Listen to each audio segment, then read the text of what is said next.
विविध धान्य, फळं, पिकं, फुलं घेणाऱ्या आपल्या ह्या भारत देशामध्ये फळ पिकांना अनन्यसाधारण महत्त्व आहे. फळ पिकांमध्ये द्राक्ष हे पीक आर्थिकदृष्ट्या फायदेशीर मानलं जातं. द्राक्ष हे वेलवर्गीय फळ पीक आहे. आपल्या भारतात द्राक्ष लागवडीसाठी महाराष्ट्र राज्य अग्रेसर मानलं जातं. त्यामुळेच महाराष्ट्राच्या अर्थव्यवस्थेत द्राक्ष पिकाला अनन्यसाधारण महत्त्व आहे. पुण्याजवळील मांजरी इथे राष्ट्रीय द्राक्ष संशोधन केंद्र आहे. इथे द्राक्ष पिकासाठी विविध तंत्रज्ञान तसंच पीक रोगाला कमी बळी पडावं, उत्पादन जास्त घेता यावं याकरता संशोधन केलं जातं. महाराष्ट्रामध्ये द्राक्षाची जी फळाची छाटणी होते त्याचा योग्य वेळ म्हणजे ऑक्टोबर 15 तारखेनंतर. कारण ऑक्टोबर 15 तारखेनंतर छाटणी केल्यानंतर जनरली पाऊस येत नाही आणि पावसामुळे येणारे धोके टळतात. परंतु आजकालच्या परिस्थितीमध्ये छाटणी लवकर करणं हे अतिशय आवश्यक झालेलं आहे. कारण सगळ्यांनीच जर ऑक्टोबर 15 नंतर छाटलं तर पुढे एकाच वेळेला सगळं फळं तयार होतील आणि मार्केटिंग कठीण होऊ शकतं.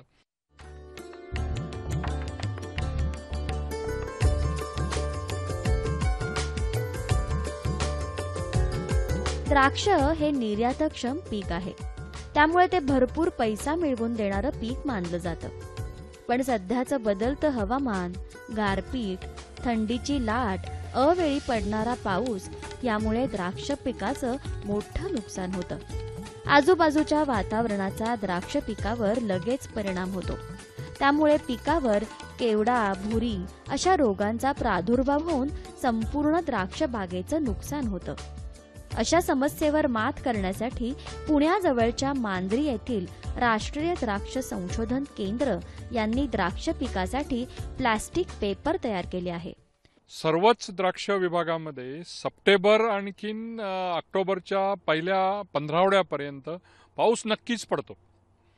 आणि हा पाऊस पडला तर छाटलेल्या बागांना पावसापासूनचा फार मोठा धोका असतो. या काही वेळेला जर पाऊस रेग्युलर एक 3-4 दिवस झाला किंवा जादा झाला तर संपूर्ण द्राक्ष खराब होऊ शकतात. 100% नुकसानसुद्धा होऊ शकतं.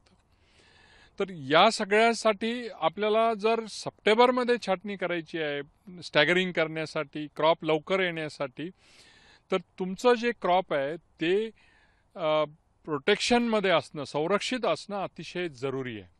आणि हे संरक्षण कशा प्रकारचं असावं तर ते प्लास्टिक कव्हरने असावं. आणि त्यासाठी आम्ही हे प्लास्टिक कव्हर द्राक्षाच्या बागेवरती लावायची सिस्टम डेव्हलप केलेली आहे. आणि त्याचे यावर्षी आम्हाला फार चांगले रिझल्ट मिळालेत. पाऊस आलेला असताना आम्ही छाटलेल्या बागांमध्ये ज्या वेळेस प्लास्टिक कव्हर होतं ते प्लास्टिक कव्हरच्या खालच्या बागांमधली द्राक्ष सगळी चांगली राहिली. आणि नुसतं शेड नेट लावलेलं असेल किंवा हेल नेट लावलेलं असेल किंवा काहीही लावलेलं नसेल अशा ज्या बागात त्याच बरोबरीच्या ज्या आहेत त्याच्यामध्ये जवळजवळ 70-80% बंचेस खराब होऊन गेले.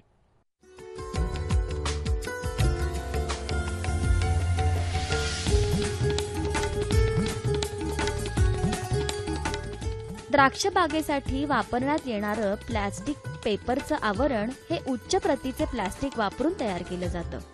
या प्लास्टिकच्या आवरणामुळे बाहेरच्या तापमानाचा द्राक्ष पिकावर काहीही परिणाम होत नाही.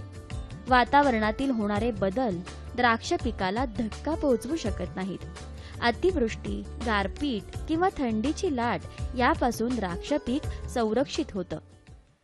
हे प्लास्टिक कव्हर म्हणजे इंटरवोव्हन फॅब्रिक आहे. त्याला आतल्या बाजूने प्लास्टिक लॅमिनेशन झालेलं आहे. आणि हे प्लास्टिक जी आपल्या बागेतली कॅनपी आहे त्या कॅनपीच्या सर्वसाधारण 2 फूट वरती लावलेली आहे. आणि ही जर लावलेली असेल तर त्याच्यामधून होणारे फायदे काय तर हे इंटरवोव्हन फॅब्रिक असल्यामुळे त्याच्यामध्ये डिफ्यूज लाईट आतमध्ये येतो. बराचसा म्हणजे 70-80% जास्त हीट एनर्जी आतमध्ये येत नाही.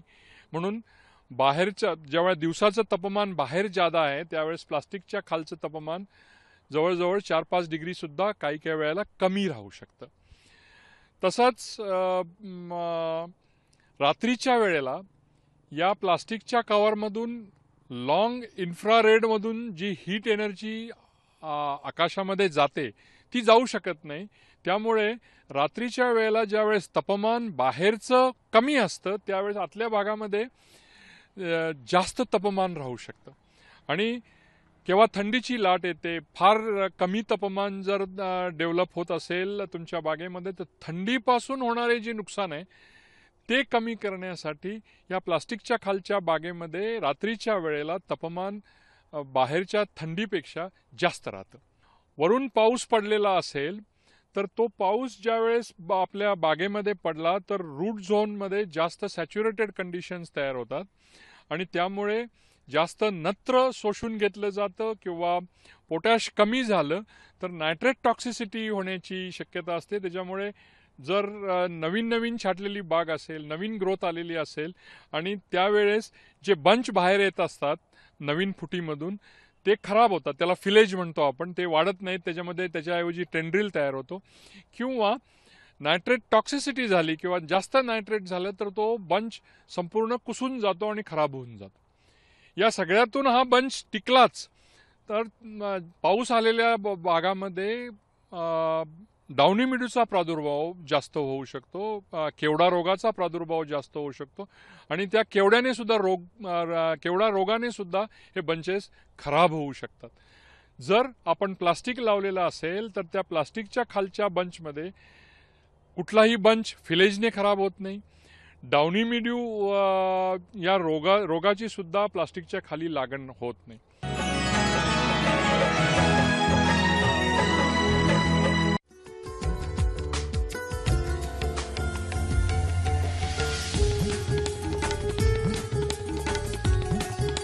द्राक्ष पिकासाठी केल्या जाणाऱ्या प्लास्टिक पेपरचा सुरुवातीचा खर्च हा जास्त आहे, पण साधारण 5 वर्षापर्यंत आपण हे प्लास्टिक आवरण वापरू शकतो.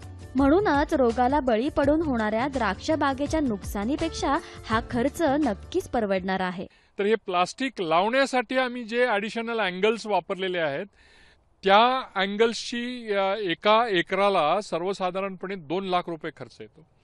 आणि हा जो प्लास्टिक आहे इंटरवोव्हन फॅब्रिक म्हणतो आपण, लॅमिनेटेड, ते जे फॅब्रिक आहे ते जे फॅब्रिक भारतामध्ये अजून चांगल्या रीतीने तयार होत नाही म्हणून बाहेरनं आणलं जातं. जे बाहेरनं आणलेलं फॅब्रिक आहे ते साधारणपणे 2 लाख रुपये एकरी एवढा खर्च त्याला आपल्याला लागणार आहे.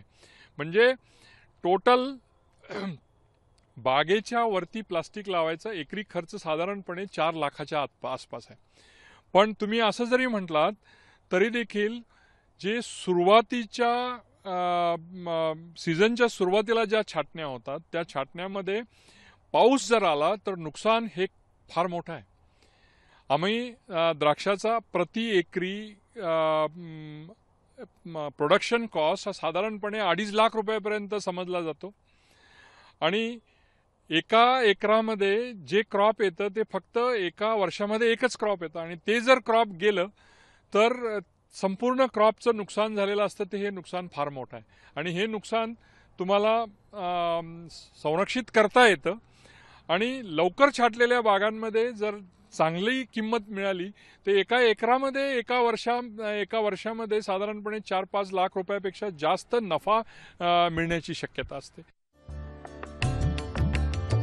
प्लास्टिक आच्छादनामुळे जमिनीची धूप होत नाही, तसंच बाष्पीभवन सुद्धा होत नाही आणि पाण्याची बचत होते.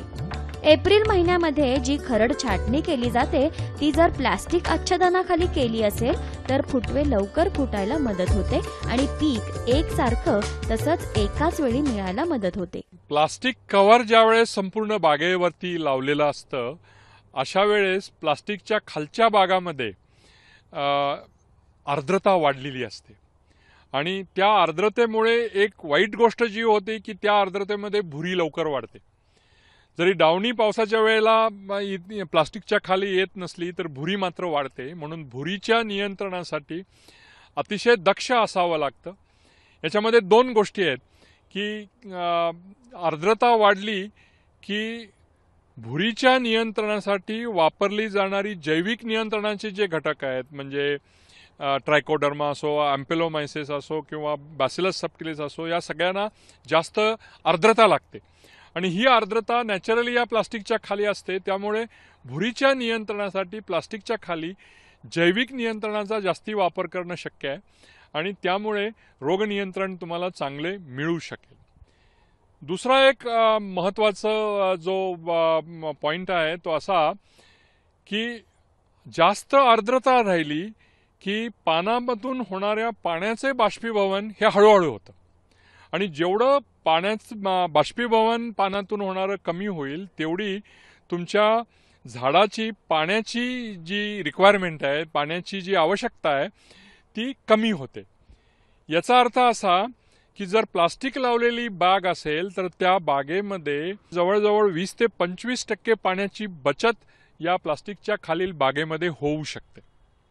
आणि ती जर बचत झाली तर त्याचा अर्थ असा होतो की कमी पाणी असलेल्या सिच्युएशनमध्ये तुम्ही 20-25% जास्त एरिया बागेखाली आणू शकता तुमच्याकडे जर पाणी कमी असेल. वातावरणातलं तापमान काढणीच्या वेळेला जानेवारी-फेब्रुवारी नंतरच्या पिरियडमध्ये जास्त होऊ शकतं आणि ते फार जास्त झालं तर फळामध्ये वाढणारी शुगर हळूहळू म्हणजे साखर फळामध्ये हळूहळू वाढायला लागते किंवा जास्त तापमान झालं तर प्लास्टिकच्या खालच्या द्राक्षांना इजा पण होऊ शकते.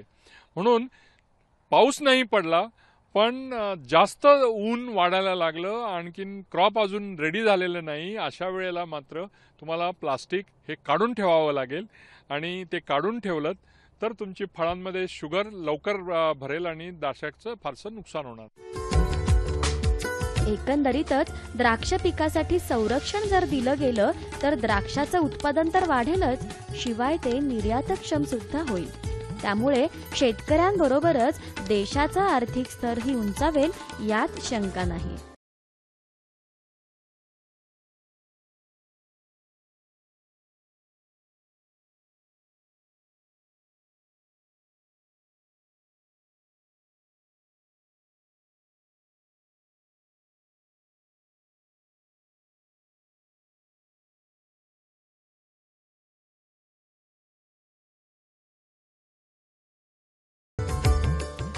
आमचा पत्ता निर्माता कृषी दर्शन, दूरदर्शन केंद्र पुणे.